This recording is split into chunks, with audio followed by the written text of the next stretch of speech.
This is the scouting species of the Okumkpo called the Omewa.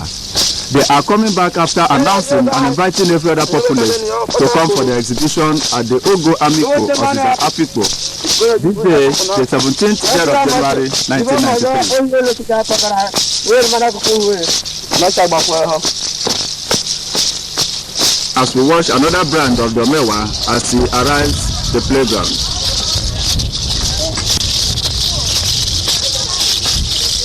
The last range of the Omewa arrives Afikpo, where the exhibition of the Okumkpo festival is going to be conducted as we watch him climbing the pavement leading to the playground.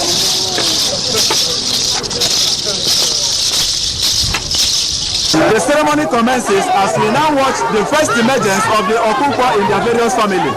The family of the Okumkpo collectively are now appearing for the first time during the exhibition.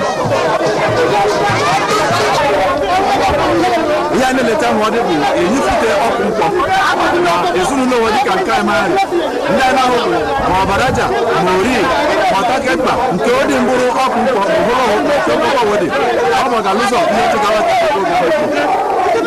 Lord one day, another Okumkpo also generated. Dika Kana Hunde chosen a chamber of Okumkpo Jafuta, Holo, the Giti Griven. And we grew up now that level until we did the Logamiko.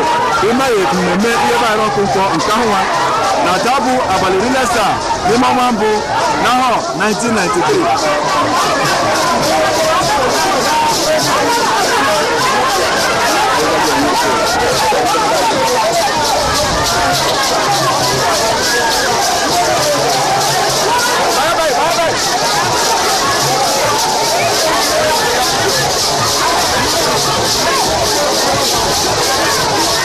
This is the introductory entry of the Okumkpo masquerade.